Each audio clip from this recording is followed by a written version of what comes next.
31 दिसंबर 2024 को उत्तर प्रदेश के अमेठी में एक कांस्टेबल ने, पुलिस विभाग के एक सिपाही ने एक महिला की गला दबा करके हत्या कर दी। हत्या करने की वजह ये थी कि वो महिला जो कि शादीशुदा है, एक छोटे से बच्चे की माँ है, खुशनुमा परिवार है, लेकिन उसका इस सिपाही से लव अफेयर शुरू हो गया था और वो इससे शादी करने के लिए दबाव बना रही थी। लेकिन कांस्टेबल पहले से शादीशुदा था और वो नहीं चाहता था कि वो इससे शादी करे। वो सिर्फ इसके साथ एंजॉय करने के चक्कर में था। वो एंजॉय कर भी रहा था, लेकिन महिला ने जब बहुत दबाव बनाया और उससे झगड़ा किया तो पुलिस कांस्टेबल ने उसकी गला दबा करके हत्या कर दी। आखिरकार कहानी कहाँ शुरू होती है और कहां पर खत्म होती है, आइए मामले की पड़ताल करते हैं।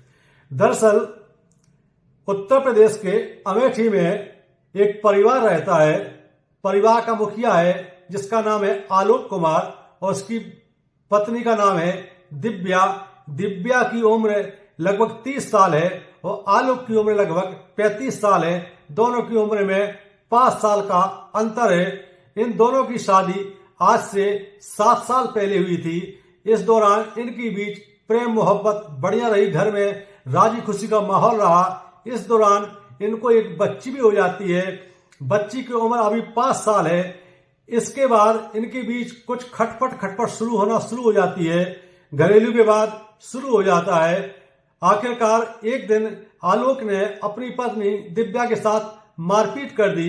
जब मारपीट कर दी तो उसकी पत्नी दिव्या ने डायल 100 को फोन किया और डायल 100 में एक सिपाही आता है जिसका नाम है रवि कुमार। वो झगड़ा सुलझाने के लिए आता है। उसने आलोक और आलोक की पत्नी दिव्या से बातचीत करना शुरू की और दोनों से कहा कि यदि आप लोग सुलह नहीं करते हैं, झगड़ा नहीं सुलझाते हैं, तो चलिए थाने और FIR कराएंगे। FIR कराने के बाद आपको जेल होगी। इसके बाद आलोक डर जाता है और वो किसी प्रकार अपनी दिव्या से माफी मांग लेता है और सिपाही कुछ ले दे करके वहां से रवाना कर देता है। इस दौरान जो सिपाही रवि कुमार वो आलोक की पत्नी दिव्या को अपना पर्सनल मोबाइल नंबर दे जाता है और उससे कहता है कि यदि इसके बाद भी तुम्हारा पति तुम्हें परेशान करता है तो तुम मुझे 24 घंटे में कभी भी निसंकोच फोन कर सकती हो और मैं आते ही इसको सुधार दूंगा और तुम्हें कोई दिक्कत नहीं होनी चाहिए।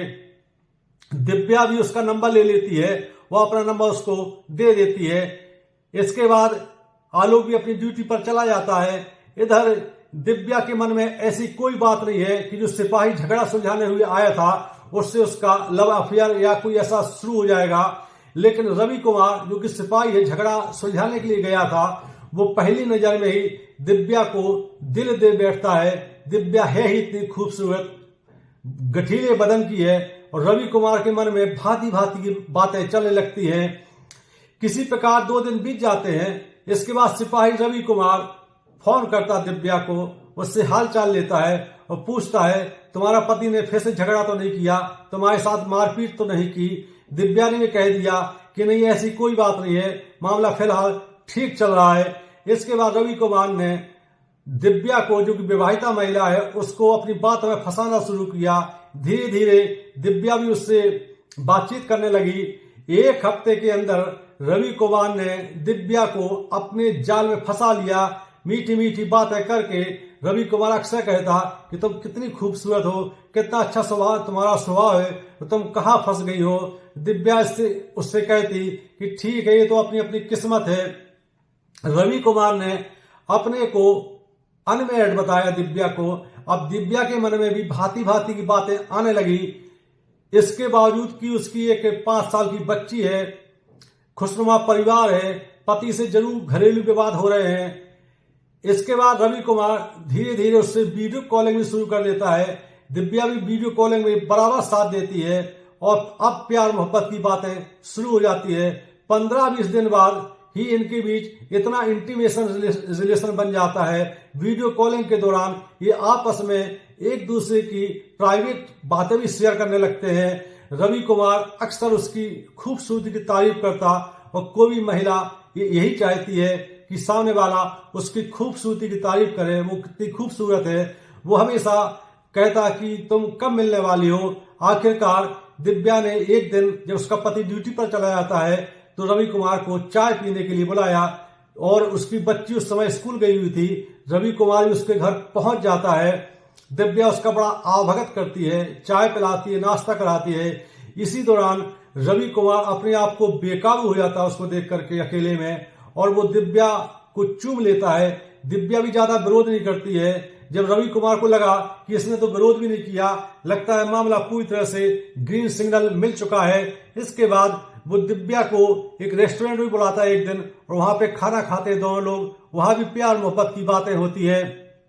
मामला ऐसे ही चलता जाता है। क्योंकि रवि कुमार अब पूरी तरह ठान चुका था कि वो दिव्या का सुख पूरा लेके रहेगा। एक दिन उसने एक होटल के कमरा बुक किया और दिव्या को होटल में खाना खाने के लिए बुलाया। दिव्या भी पहुंच जाती है। दिव्या के मन में उसके प्रति इमोशनल होने लगती है और रवि कुमार उससे कहता है कि खाना बाद में खाएंगे, चलिए होटल के कमरे में थोड़ा बातचीत करते हैं और वहीं पे खाना भी मंगा लेंगे। दिव्या भी मन ही मन सोच चुकी थी कि रवि कुमार अनमैरिड है और स्वभाव का बहुत अच्छा है, वो हमको चाहता भी है, मेरी तारीफ भी करता है, मेरी भावना भी समझता है। वो भी होटल के रूम में पहुंच जाती है। वहां पर रवि कुमार उसको दिव्या को अपनी बाहों में भर लेता है और इस कदर भरता है कि आखिरकार दिव्या भी बेकाबू हो जाती है और उन दोनों के बीच सारी मर्यादाएं भंग हो जाती है। सिपाही रवि कुमार और विवाहिता दिव्या के बीच शारीरिक संबंध स्थापित हो जाते हैं। दिव्या को पहली बार ऐसा एहसास हुआ कि शारीरिक सुख क्या होता है। रवि कुमार चूंकि मैरिड था पहले से, लेकिन उसने अपनी प्रेमिका दिव्या को नहीं बताया था कि मेरी शादी हुई है। वो भी खिलाड़ी था, उसने दिव्या को पूरी तरह से खुश कर दिया। आखिरकार इसके बाद दिव्या अपने घर चली जाती है और अब वो रवि कुमार के बारे में भांति भांति की बातें सोचने लगती हैं कि आगे का जीवन अब मैं रवि कुमार के साथ ही बिताऊंगी और आलोक को छोड़ दूंगी। रवि कुमार भी इसी चक्कर में था कि वो जितना इसका लुत्फ ले सकता है वो ले। रवि कुमार और दिव्या के बीच लगातार शारीरिक संबंध बनते रहे।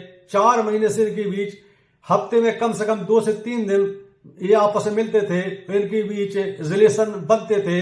आखिरकार दिव्या ने एक दिन रवि कुमार से बोला कि अब बहुत हो गया, अब मैं आलोक को तलाक दे दूंगी और तुम मेरे साथ शादी कर लो और मैं तुम्हारे बगैर नहीं रह सकती हूँ। ये सुनकर के रवि कुमार ने कहा कि नहीं, ऐसा नहीं करते हैं, थोड़ा अभी वेट करना पड़ेगा, तलाक की प्रक्रिया बहुत लंबी होती है, जब तलाक हो जाएगा उसके बाद हम तुमसे शादी कर लेंगे और तुम चिंता मत करो, तुम्हें कोई दिक्कत नहीं हो सकती है। लेकिन दिव्या मन ही मन ठान चुकी थी कि वो अब रवि कुमार के साथ ही आगे का जीवन बिताएगी।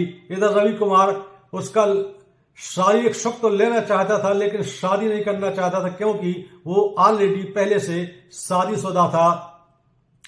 आखिरकार दिव्या भी ये बहुत परेशान होने लगती है कि ये बताता क्यों नहीं है कि ये इसकी शादी होने वाली है।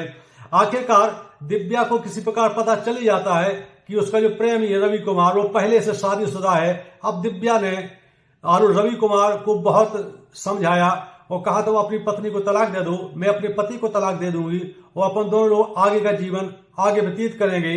एक दिन, ये 31 दिसंबर 2024 की बात है, आलोक जो कि दिव्या का पति है वो किसी काम से बाहर गया हुआ था।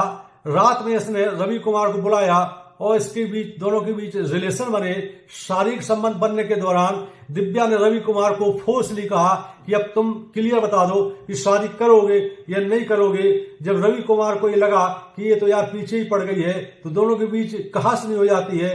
कहासुनी के दौरान दिव्या भी बेकाबू हो जाती है, वो भी झगड़े पर उतारू हो जाती है। इसी दौरान रवि कुमार ने उसको पकड़ा और उसका गला दबा दिया। हालांकि रवि कुमार उसको जान से नहीं मारना चाहता था, लेकिन दिव्या ने भी उसका विरोध किया तो रवि कुमार ने उसका गला और तेजी से दबा दिया। इस दौरान दिव्या निढाल होकर के बेड पर गिर जाती है। जब रवि कुमार ने देखा कि इसकी तो सांसें थम चुकी है तो रवि कुमार मौके से भाग जाता है। जब पति आलोक घर में आता है, वो देखता है कि उसकी पत्नी मृत पड़ी हुई है तो पुलिस को सूचना दी जाती है। पुलिस भी मौके पर आती है। इसके बाद दिव्या का मोबाइल की कॉल डिटेल निकाली जाती है।